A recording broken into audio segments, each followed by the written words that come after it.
I know, we're so happy. It's so wonderful. Thank you for sticking it out for the last day of the conference, the last panel. So I'm going to talk today about fan fiction, which is a topic that's near and dear to my heart. And I'm going to address the primary concern that people have talked to me about when I say, hey, my dissertation's about fan fiction, or I talk to the people in my school and my committee, and they're like, really? But isn't that like for teenagers? You teach college, why are you doing this? Because there's been a lot of research recently about fan fiction as sort of a gateway writing process, which has been talked about in a couple of the other panels at this conference.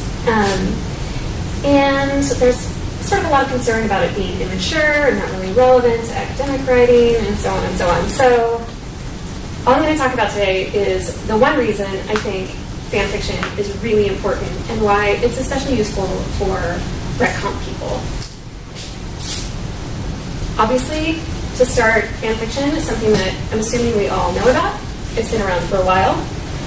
This is a retelling of the classic fairy tales that we all know, Snow White and the Seven Dwarfs, etc., through the comic book series Fables. Most of us, I think, are familiar with 50 Shades of Grey. I'm going to say that because this is the same slide I used 2 years ago at this conference. And 50 Shades is still on the New York Times bestsellers list after all of that time. It's famously known for being fan fiction of the Twilight series, right? It's a more sort of grown-up version of that. But beyond 50 Shades, I think we need to think about fan fiction because it's essentially remixing other kinds of stories. And as rec comp people, especially here at Computers and Writing, we teach a lot of remix. We teach it with the plastic arts. We teach a lot of visual remix. I think in this year's panels, we've seen a lot of especially oral remixing, but we're a little bit leery about remix when it comes to text proper, to writing. But I think that it's so popular, essentially, that we can't ignore it, right? These are just kittens because, first of all, the one where they're all turning into kittens is actually a really popular trope in fandom, and also because it's the last day of the conference and you all deserve kittens for being here. But to speak to the popularity of fanfiction beyond 50 Shades, which has had the serial numbers scraped off, if you will, there's also sites like the Archive of Our Own, which gets 90 million individual hits per month, and it's a fairly small archive. It has less than 1 million stories on it. So to have like that few stories and to get that many hits means that it's something really significant in our culture. I will say to you that the Archive of Our Own is primarily English-based. In my own research, I primarily study English language-based fan fiction, so I primarily study Canadian, US, UK-based stuff. We have a little bit of Italian and a very small amount of Russian on the archive, but otherwise it's primarily English language. So there are huge swaths of the world that are not coming to this, but still 90 million individual hits a month. Beyond that, we have a lot more public and commercial interest in fan fiction recently. This is the One Direction official fan fiction app, which you can buy on iTunes. One Direction is a British boy band. If you haven't heard of them, they're selling out stadiums all over the world right now. So their average concert has something like 65,000 attendees. They sold out all of their shows last year. And they just sold out their 2014 tour. So they're kind of popular. And this is their branded fanfiction app, which you can upload onto your phone and search and upload fanfiction only about One Direction.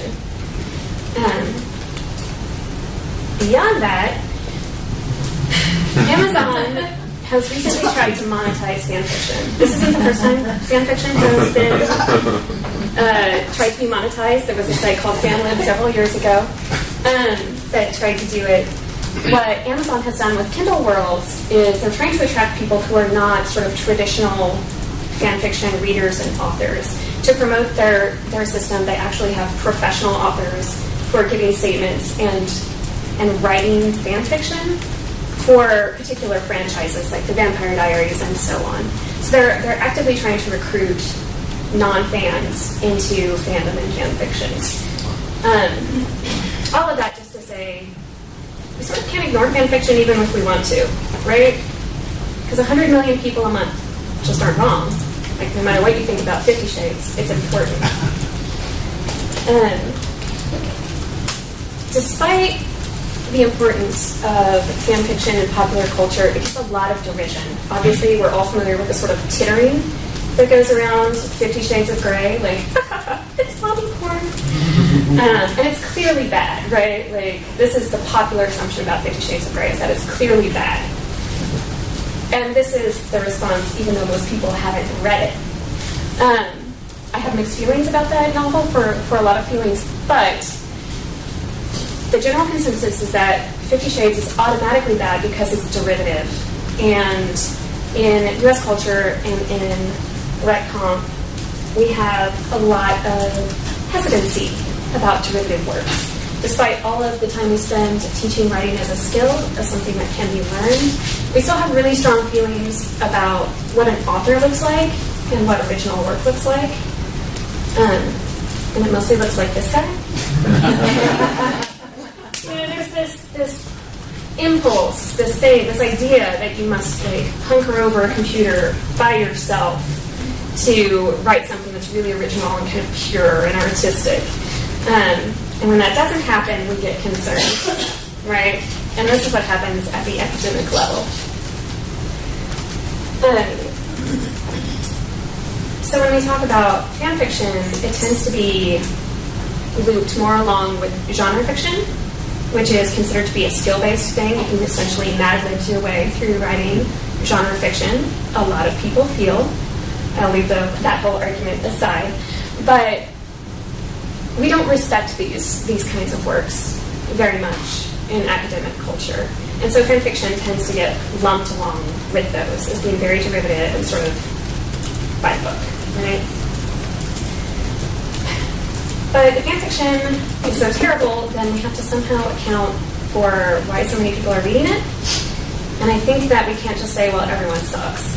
Right? It has to be doing something that is really important because no matter how much we might want people to read wandering, self-indulgent, impossible to read novels by old, dead, repressed white guys, as it turns out, most people don't want to do that. It's basically me and those 5 other guys, right?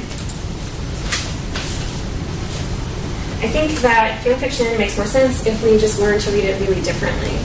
I think that if we read fan fiction as a new media object, rather than as genre fiction, it works a lot better. And it makes a lot more sense, I think.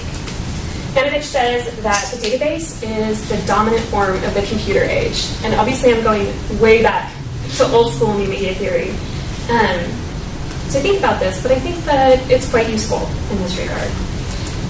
The internet works on databases, right? There's a bunch of information, that's your database, and then you create an interface that lets people access that database. We've all made our own websites, I think, more or less. So we know that the interface is just as, if not more important than the stuff that's inside of it. If people can't get to it, it doesn't matter what's there. Tumblr, I think, is maybe one of the best examples of the database interface-driven nature of the internet right now. The multiple iterations and repeated images is very representative, I think. This one, as you can see, the chicken nugget is now undergoing its final phase of mitosis. Has been reblogged 43,000 times. Essentially, fanfiction works on this same principle. If you think about fanfiction as having a database, which is the canon knowledge. So for Harry Potter, all the Harry Potter novels, the movies, and so on, then fanfiction is something that allows us to access those databases in new, interesting, and important ways. And so since a lot of people haven't actually read fanfiction, I provided an example. This is from Harry Potter and the Eagle of Truthiness. And it's not necessarily a representative fic because it's a parody, and parodies tend to copy huge chunks of the original material. So most fan fiction doesn't copy things in this way, but I think it makes for a really nice example. So the red portions here are portions from the Harry Potter series, and the blue portions are from Stephen Colbert's show, because this is the story where Stephen Colbert becomes the new dark arts teacher.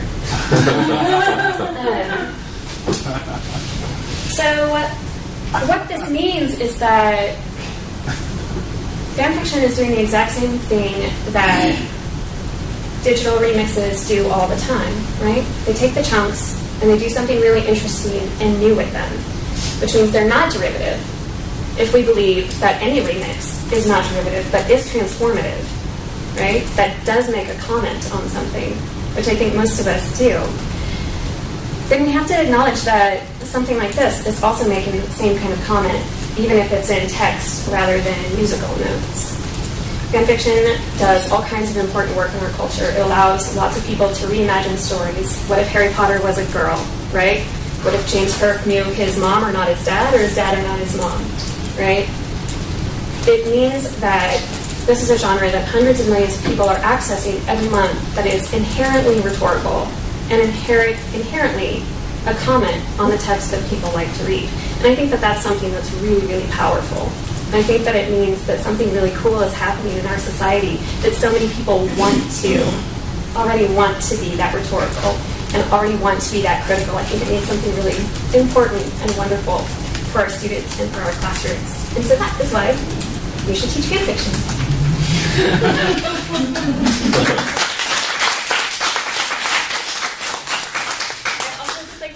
I'm more than happy to give you recs, either for yourself, if there's any particular fandom you'd like to read in. I have a lot of stuff bookmarked.